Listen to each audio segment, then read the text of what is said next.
Hello, Colorado. I'm John Baird with I Love Colorado Beer podcast. And today on our show, we have John Selander. He's with the Denver Beer Olympics. John, would you tell us a little bit about who you are and what the Denver Beer Olympics are? Sure. Yeah, thanks for having me. I appreciate the opportunity to talk.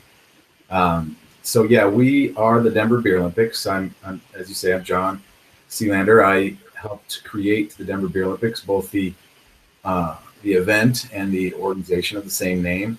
We're organized as a 501c3 organization, non-profit volunteer group, but our main event is the Denver Beer Olympics and Beer Festival, which this year it's August 6th. But it's basically it's a small beer festival that has great entertainment, Beer Olympics, the beer games and that kind of thing. And so it's a fun time. So, would you take me back to the very beginning when you guys sort of organized this and had the first thought of, hey, you know what I want to do? I want to put together an Olympics, but let's not do like a regular Olympics. Let's put beer in there. How did that work out? Sure. Well, I mean, really, it started out. Our cause is near and dear to my heart. I've had family members affected by leukemia, and at the time, one of my sister-in-laws was my friend then. She was a part of the Rocky Mountain chapter of Leukemia Society and was doing fundraising efforts there. And so I was already kind of involved in that before Beer Olympics. And so I'm the kind of guy that organizes get-togethers and barbecues and tailgates and that kind of thing. And so we kind of put it together, started out by putting out a hat, just asking for donations when we were playing games in the park. And then I think interest grew to where we thought it would be a good idea to charge registration and see what kind of money we could raise that way. And then the interest grew, and as the event grew, we had sponsors approach us, local companies, bars and that kind of thing from around the area that were interested in sponsoring us, and we grew even further. And then one day, we had a few breweries come to us and say, can we make this a beer festival and showcase our brews? And it grew from there. And so now we're a full-fledged beer festival, but obviously we are still very much into the beer games competition, and that's grown as well. So that's great. So, when did you guys first start doing the Beer Olympics? About 5 years ago. It's hard to tell because we had an unofficial start, kind of where we were just putting a hat out. But once we officially did it, it was about 5 years ago, and I think we've been a full-fledged beer festival for about 3 years now. Oh, nice. How did you even start this? Like, I was wondering to myself, like, what do you do when you think, hey, let's put on a Beer Olympics? What's the first step you guys take? Well, we really just got a group of friends together. Obviously we're talking about it and organizing it. And so I think one of the first steps to make it an organized, event was, to create the website and get the Facebook page so that there was a open line of communication. We rely a lot on our volunteers.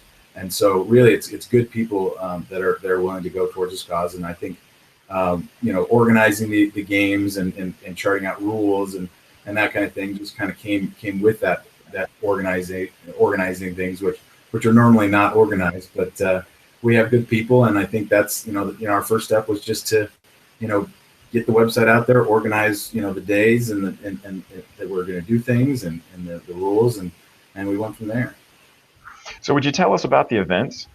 Yeah, sure. So we have 8 different events that teams of 4 compete in. There's 2 guys, 2 girls to a team, and they're pre-registered and you pay to play, obviously.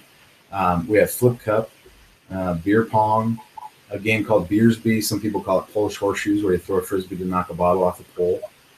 We have a beer relay, where a beer bong's involved, and there's a wheelbarrow race, which is one of my most favorite events to watch because it's just hilarious. We have Hammerschlagen. It's a German beer drinking game where you hammer a nail into a log. We have cornhole, of course. And then, of course, we have Das Boot, where participants chug out of a boot as a team.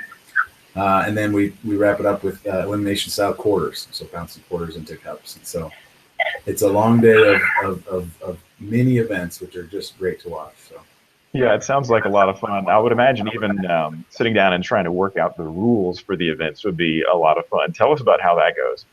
Well, I think it, it comes from a lot of playing, in my younger years, college age and that kind of thing. So, but we really, I think part of why, we do it and why we wanted to do it is to make something that's fun and fair for everybody.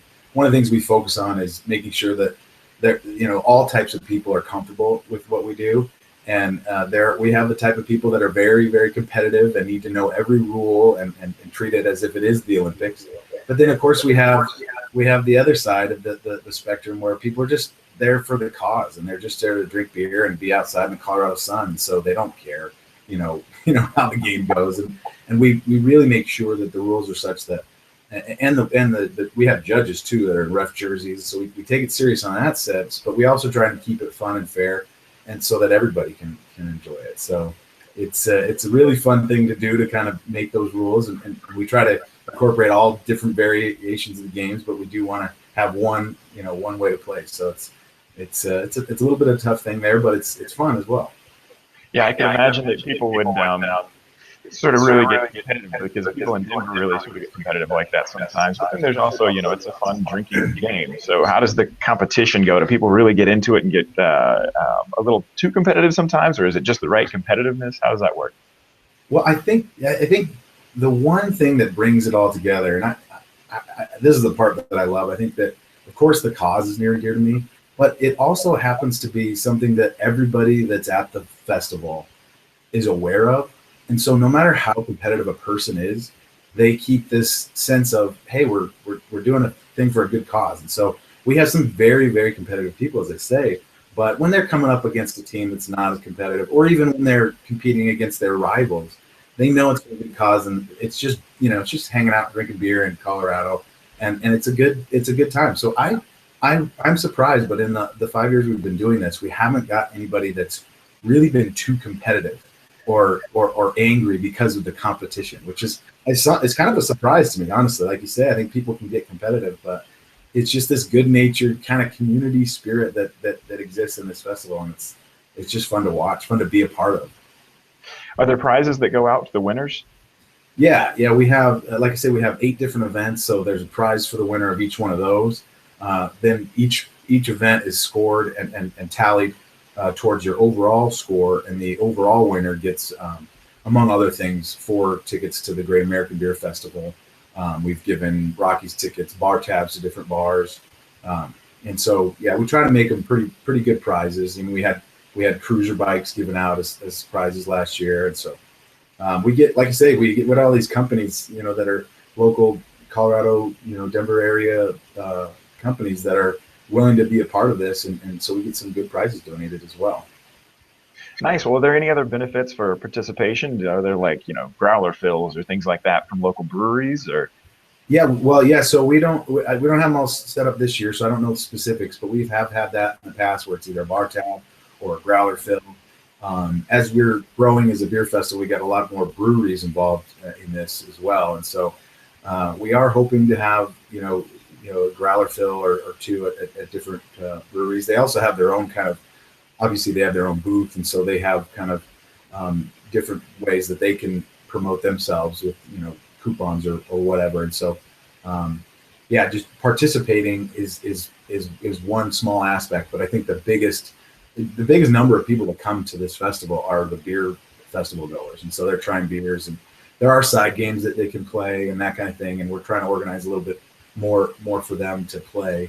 But we see, since we started Beer Olympics, we've seen a lot of beer festivals go towards adding games to their venues or their events, and so I think it's not going away. So we're trying to really hold on to what we have and keep the games as a part of it, a big part.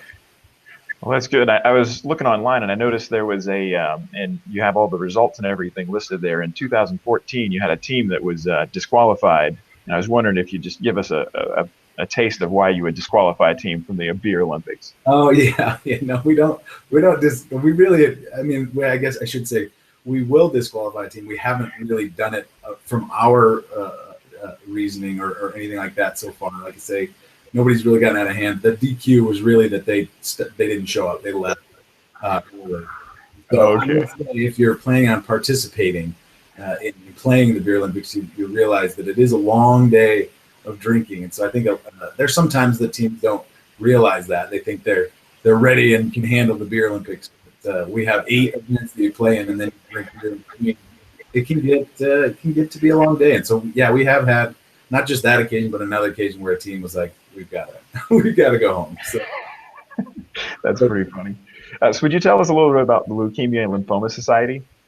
yeah, like I say, my sister-in-law, she was my friend then, was on the Rocky Mountain chapters, the board of that, and they're our main beneficiary, and so we've kind of partnered with them because of obviously my connection with that, but we've continued that partnership because of the good work that they do, and primarily, one of the things I like, or I at least focus on, is that their expense ratio is so low. 3% of their money taken in is expense. Everything else, 97 cents on the dollar, goes towards research or patient advocacy. And so that's been something it's very rare in 501c3s. You look at some of these other ones, and the CEOs are making millions, and about 50 cents on the dollar goes. And so we really like them for that reason, because part of what we do is we have these festivals that cost a lot of money. And normally, even when these festivals are primarily for a charity, their expense ratio is huge, and only a small portion goes to the cause. And so I think that's something we try to mirror, and in our partnership with LLS, is to maintain a really low overhead. That's a big reason why we're 100% volunteer. We started out grassroots, and so we kind of had to, but as we've grown, we've had this opportunity to become an organization, but we're maintaining this 100% volunteer thing so that we can keep our overhead low. And it's just like they do it. And so we're really happy to be part of that, kind of partnership and support them. Well, that's an awesome cause, and I, along with everybody else out there, really appreciate your contribution to support those causes like that. Have you had any other problems or issues from the Beer Olympics that you've done in the past, other than people just not realizing it's that long of an event and really not being able to handle that time frame? Any other issues like that you've had in the past? Not really at the event. I think that planning and organizing the growth has been the biggest thing that we've had to overcome. I like you say, we started this thing with a hat, playing games in the park, and it has become something where we have large beer companies, not just breweries in the Denver area. We have large beer companies sponsoring us and working with us as business partners. And so with that, obviously that comes from the growth of the festival and the people that we've had to handle. So, getting volunteers is a big struggle every year. I think we're short every year in some way or another, short volunteers. So if anybody is listening and would like to help out, we have volunteer opportunities always. And so we, not just our main event on August 6th, but we have preliminary events that lead up to the Beer Olympics. And so we need volunteers for all those. But I think managing it in an organizational standpoint, but also staffing volunteers has been our biggest struggle, because the interest it really is surprising, because we've mashed together two things that you wouldn't think would go together: craft beer and beer games. But our motto is we're trying to raise money for a good cause through the overall enjoyment of beer. And it's not that you have to enjoy beer one way or the other. It's we're Colorado. We're the beer capital of the world. So I think that growth has just come from both of those sides, and in all avenues of beer lovers. So you hear that, I Love Colorado Beer listeners? You can go and volunteer your time for such a great cause. John, how can they go and find a spot to volunteer if they wanted to come and volunteer at one of your events? Sure. Yeah, there's a link at the website, denverbeerolympics.com. But if you want to email us directly, we have an email that's volunteer@denverbeerolympics.com. So either way, we'll get you connected to our volunteer people, and there's always opportunities. So it's a good time to volunteer. It sounds like it'd be a lot of fun just to hang out and participate in that event like that. So, do you guys usually have food trucks or things like that at your events? Yep. Yeah, we have 3 to 4 food trucks that service our event. They actually also help and they donate as well to the participants. So when you pay to play as a player, they give free lunch to them, and then the volunteers also get free lunch too. So that's another perk. That and the beer, obviously, is a perk to volunteer. But yeah, we have several food trucks each year, and pretty good food sometimes. I think last year we had one of them. I think they're returning is Tony's Guac, so they're kind of a mainstay in Denver area, and so they've got some good Mexican food, and we've got several others that are coming. So nice. Do you have any of the events lined up for this year yet? Yeah, the prelim events are set. Our next one is April 16th, which is a beer pong tournament at Stoney's Bar and Grill, and so that's it's coming up here in a few weeks, I believe, or maybe even less. I can't remember. So it's set April 16th, and so we need volunteers for that, and obviously we're signing people up now. So if people are looking to come and participate in those preliminary events, how can they find you guys? I think so.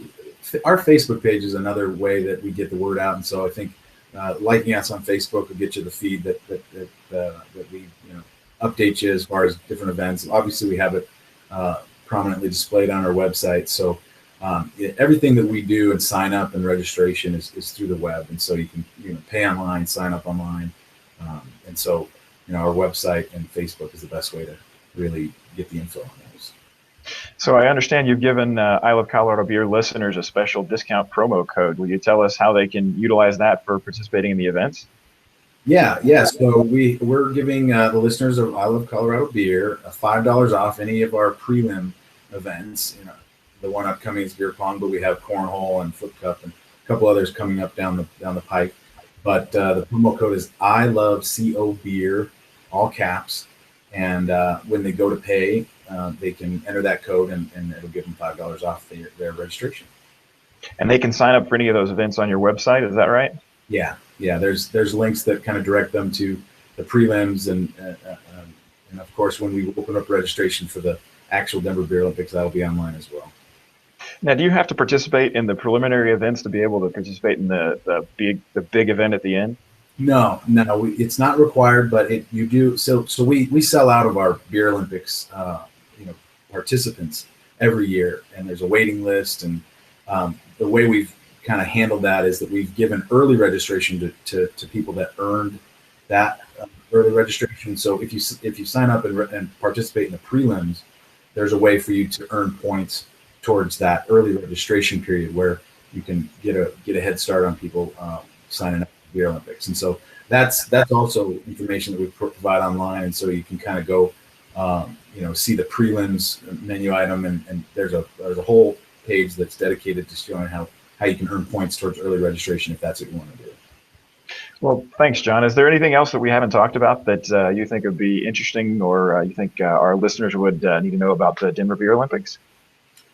No, I think that the main thing is we need volunteers, but it's a fun time. We are still looking for breweries, so we're trying to round out our beer festival. So if brewers are listening, we'd like to make sure that they know that we're still looking for a few more breweries. I just hope that it's free to enter, so you can come to the beer festival for free, and obviously you have to pay to play, but I encourage anybody to just come check us out. It's worth watching. It's worth coming to see what's going on. So, well, John, thank you so much. Really appreciate you coming on the show. All right, thanks, John.